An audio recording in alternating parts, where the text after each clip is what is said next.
For centuries, we've wrestled with one of the biggest questions there is. Does life have any real purpose? Especially when you see so much random suffering. Philosophers, theologians, scientists, everyone's had a crack at it. But today, we're going to look at a completely different kind of answer. One that frames purpose not as some lofty philosophy, but as a form of physics. And that question, wow, it gets right to the absolute heart of the problem, doesn't it? It's the ultimate challenge to the idea that there's some grand design. I mean, if there is a plan, how on earth do we make sense of things that feel so tragically, fundamentally meaningless?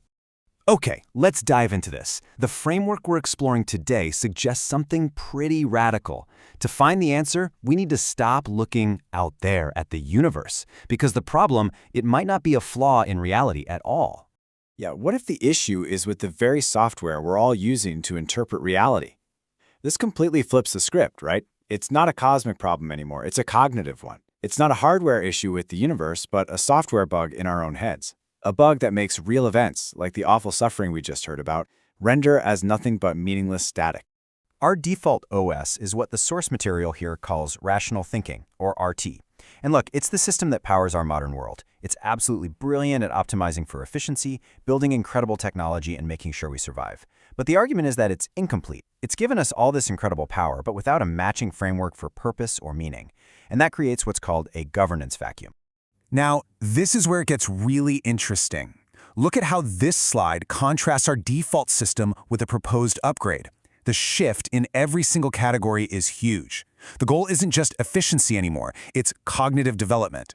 Reality isn't just physical matter, it's a nufs-centric incubator, and nufs basically means the self or the soul. So the idea is that the entire universe is a custom-built environment for our personal growth. And our role, well, it shifts from being just a passive consumer to an active steward, or khalifa. So, if our old operating system has kind of hit its limits, what does the new one run on? Well, this is where we get this incredible idea of a new physics. A physics that governs not just matter and energy, but meaning and morality itself. I mean, we all know Einstein's famous equation, right? E equals mc squared. This framework proposes a direct counterpart, but not for physical energy. This one is for the value of our moral actions. It's designed to look similar for a reason, but as we're about to see, its components are radically different. So first up, you have U. This stands for universe or utility. Just think of it as all the raw physical material you have to work with. Your money, your time, your health, the tech you can use. It's all the temporary stuff. In the old way of thinking, the whole game was just to get more U. But next comes D for Dean. Now, the source defines this not just as religion, but as the established order. It's the moral framework or governance protocol you operate under. Think of it like the laws of physics, but for the moral universe. And here's the key. It acts as a massive multiplier.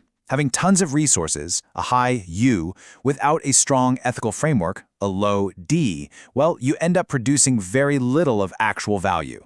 And all of that together produces E, or essence. This is the good stuff, the eternal moral value, the wisdom, the goodness that gets created.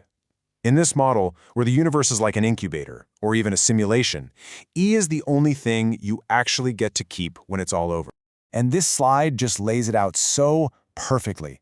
It shows that massive paradigm shift. Instead of converting a little bit of mass into a huge explosion of energy, this new physics is about converting your physical resources into lasting wisdom through moral alignment. It's a total shift from a physics of destruction to a physics of construction. Okay, so that's the grand cosmic equation. But how does that actually translate to your personal, moment-to-moment experience? How does this system work for you right now, as an individual observer? The sources propose that our consciousness has something that works a lot like a GPU, a graphics processing unit. Put simply, there's an objective quantum-level truth out there, but the reality you actually experience, that gets rendered by your internal state, by your cognitive filter. So your perceived reality is literally your personal filter applied to the absolute truth. This table shows it perfectly in action. You can have two people with two totally different internal filters face the exact same event. Let's say a crisis. The person with a Pharaoh filter, someone obsessed with control, renders that crisis as a threat to their power. But someone with a prophet filter renders that same exact crisis as a test of their faith. Same raw data, completely different experienced realities.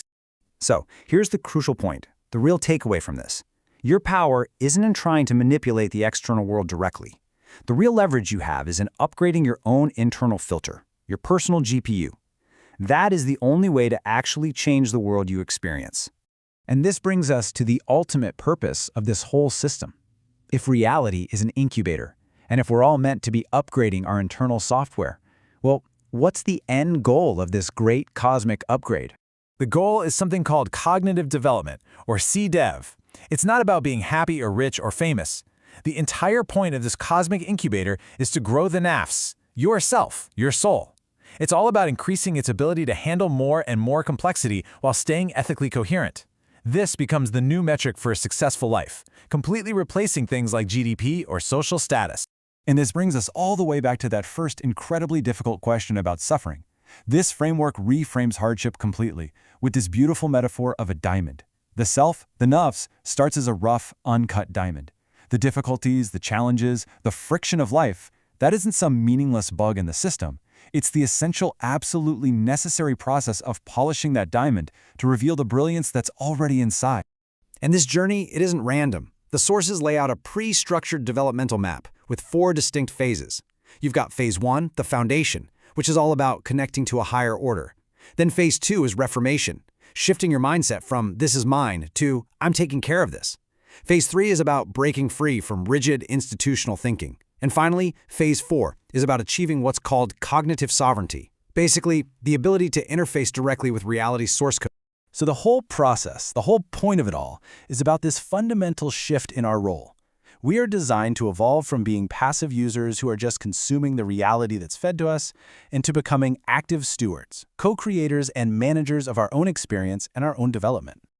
All right, let's just quickly recap the core ideas here, because they're big ones. 1. The universe is basically a personalized incubator designed for your growth. 2. Morality isn't just philosophy. You can actually understand it as a form of physics. 3. Your inner filter literally renders your outer reality. And 4. The ultimate goal is cognitive development, that journey of polishing the diamond of the self. So we end up right back where we started, but with a totally different question. If this framework is a way to understand our reality, then purpose isn't something you find out there, it's something you generate here. The question is no longer, is there meaning? The question becomes much more personal. What operating system are you personally choosing to run?